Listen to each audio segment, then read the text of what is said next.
Assalamualaikum warahmatullahi wabarakatuh. Pada kesempatan kali ini saya akan mereview mengenai materi bab 4 dalam mata kuliah Cyber Security. Nah, materi bab 4 dalam mata kuliah Cyber Security ini sendiri yaitu konsep dan mekanisme pertahanan. Sebelum melangkah lebih jauh, alangkah baiknya saya memperkenalkan diri terlebih dahulu, yaitu perkenalkan, nama saya Ayumianti Harlia S dari kelas 2B D4 TKJ dengan NIM 425-18033. Ini kita masuk ke pembahasan pada materi konsep dan mekanisme pertahanan ini. Terdapat pokok-pokok pembahasan yang akan dibahas dalam materi ini, di mana pokok pembahasannya itu ada 5. Yang pertama yaitu tujuan instruksional umum, yang kedua tujuan instruksional khusus, yang ketiga kelemahan dan ancaman, dan yang keempat strategi kebijakan keamanan, dan yang kelima atau yang terakhir yang akan dibahas yaitu metode keamanan jaringan. Nah, kita akan membahas satu persatu pokok pembahasan ini dalam PPT ini yang sudah saya buat. Nah, yang pertama yaitu kita masuk ke tujuan instruksional umum. Pada materi ini atau pada bab 4 ini, kita dapat menguasai teori dan konsep keamanan jaringan komputer dengan baik, sehingga dapat mengimplementasikannya dalam membangun, mengelola, dan menjaga jaringan komputer dengan prinsip-prinsip dasar keamanan informasi. Kita masuk yang kedua yaitu tujuan instruksional khusus. Pada materi ini juga selain terdapat tujuan instruksional umum, maka juga terdapat tujuan instruksional khusus. Itu terbagi menjadi 2, yaitu dapat mengetahui kelemahan, ancaman, dan serangan yang terjadi pada suatu jaringan. Yang kedua yaitu dapat mengenal konsep pertahanan jaringan hingga dapat melakukan estimasi dan merencanakan langkah keamanan guna menjaga keamanan informasi dalam suatu jaringan. Setelah kita mengetahui tujuan instruksional umum dan tujuan instruksional khusus pada materi ini, maka kita bisa melangkah ke materi yang ketiga atau pokok pembahasan yang ketiga yaitu kelemahan dan ancaman. Pada pokok pembahasan ini, tahap awal dalam menentukan kebijakan atau melakukan kebijakan dan strategi pengamatan yang efektif adalah dengan mengenali ancaman atau serangan yang mungkin datang pada suatu jaringan.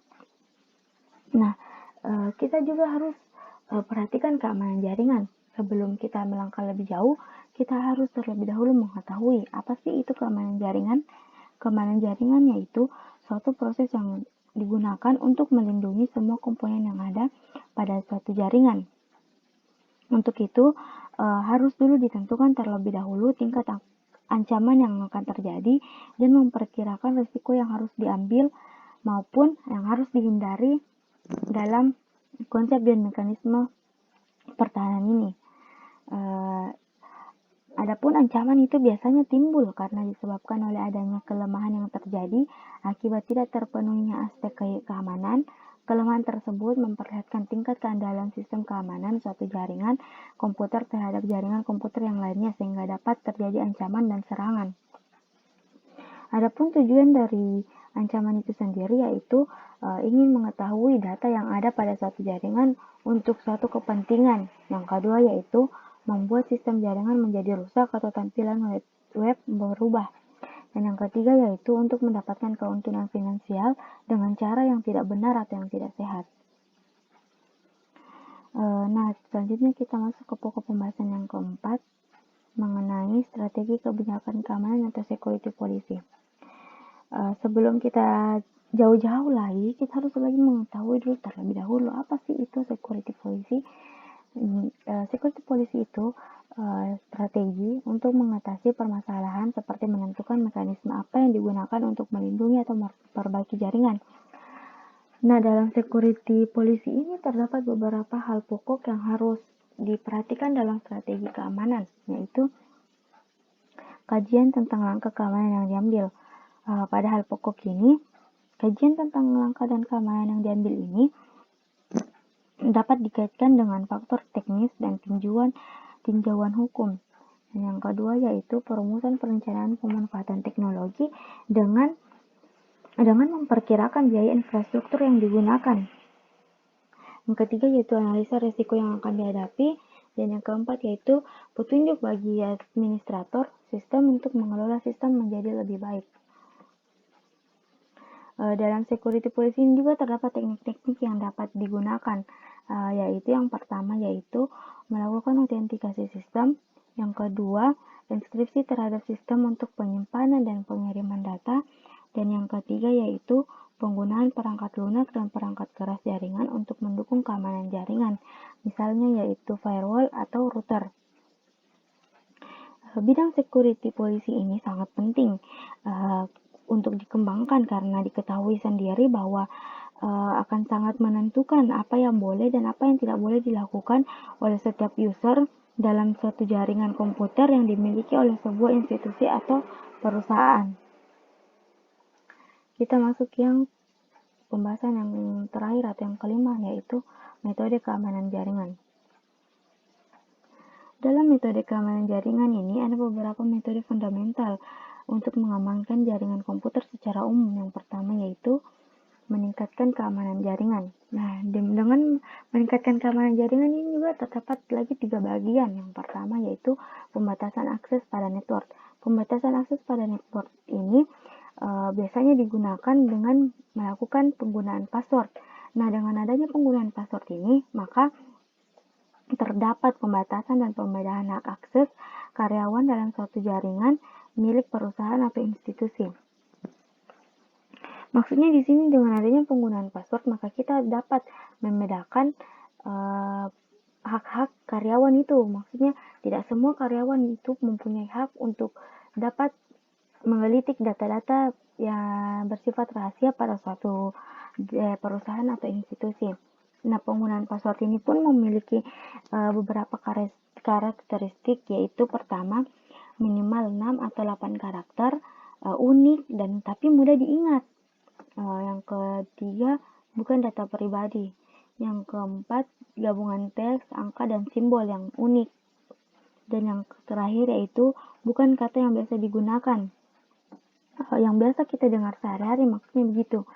Nah, yang kedua yaitu penggunaan inskripsi. Ada beberapa alasan digunakannya inskripsi ini. Yang pertama yaitu aspek hak akses. Dengan adanya aspek hak akses ini, maka dapat mencegah orang yang tidak berwenang melihat data-data sensitif yang dimiliki oleh suatu perusahaan atau institusi. Yang kedua yaitu aspek kerahasiaan. Dengan adanya aspek kerahasiaan, maka akan mengurangi kemungkinan terbukanya data perusahaan. Dan yang ketiga yaitu aspek otentik. Dengan adanya aspek otentik ini juga dapat mengurangi kemungkinan dipalsukannya data-data milik perusahaan.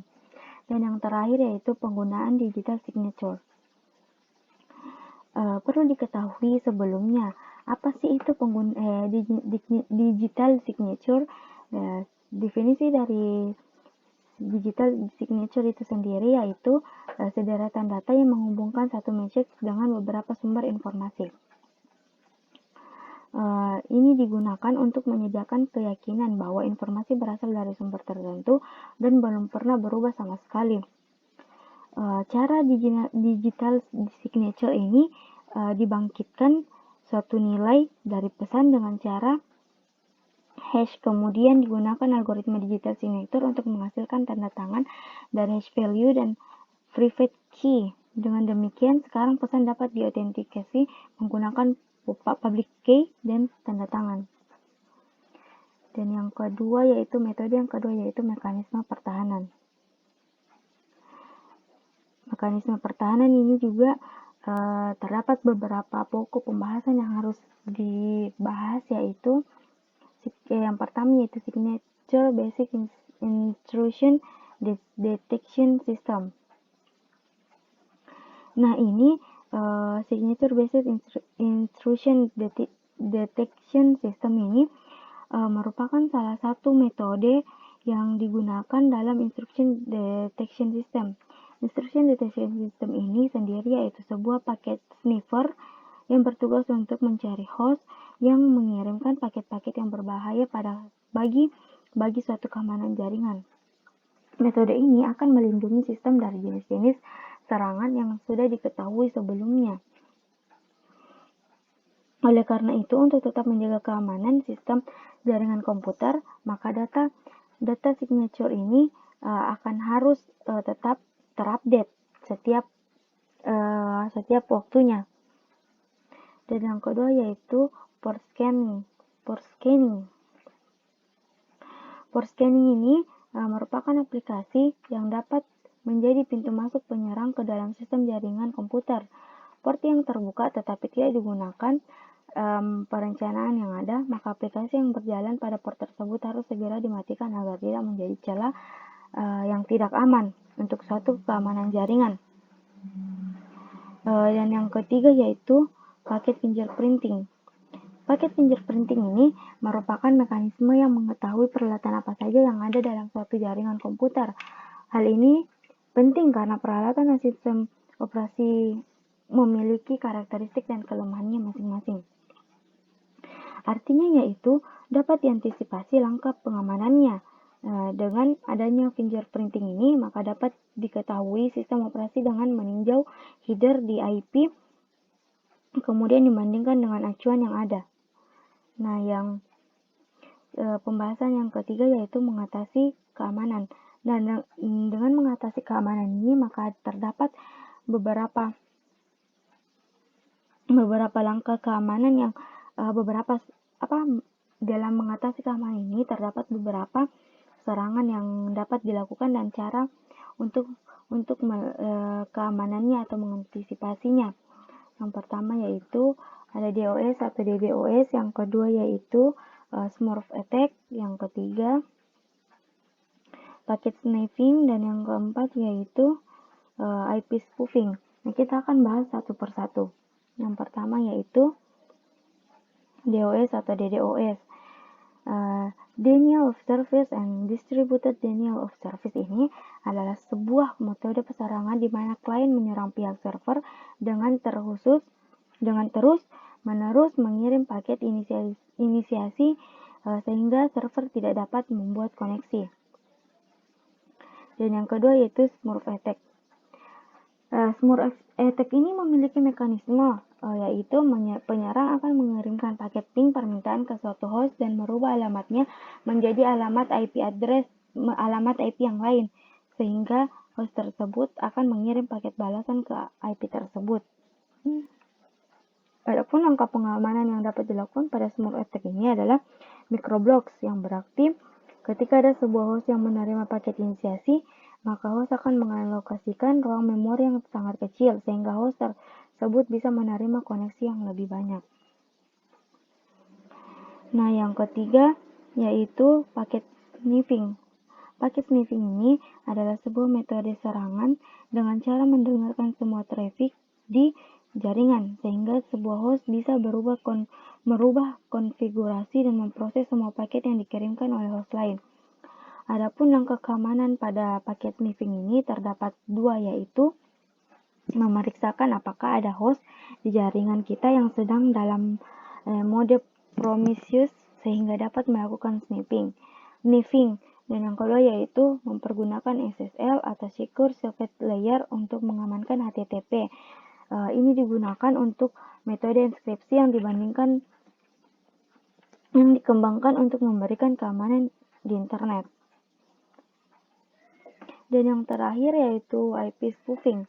IP spoofing ini merupakan serangan terakhir, yaitu yang dilakukan dengan cara mengubah alamat asal sebuah paket sehingga dapat melewati perlindungan firewall dan menipu host penerima data. Salah satu bentuk serangan yang memanfaatkan metode IP spoofing ini yaitu man in the middle attack. Adapun langkah keamanan yang digunakan pada IP spoofing ini yaitu SSH mendukung autentikasi terhadap remote host sehingga meminimalkan spoofing. SSH memakai public key kriptografi untuk mengenkripsi komunikasi antara dua host, demikian pula untuk autentikasi pemakai. Untuk mengatasi serangan yang berdasarkan IP spoofing ini, maka sebuah sistem informasi memberikan nomor paket secara acak ketika menjawab inisiasi koneksi dari sebuah host atau scribbling. Penyerangan ini akan sangat sulit transmisi. Itulah tadi mengenai pokok-pokok pada pembahasan materi bab 4, yaitu konsep dan mekanisme pertahanan. Itulah yang dapat saya sampaikan. Kurang dan lebihnya mohon dimaafkan. Wabillahi taufiq wal hidayah. Wassalamualaikum warahmatullahi wabarakatuh.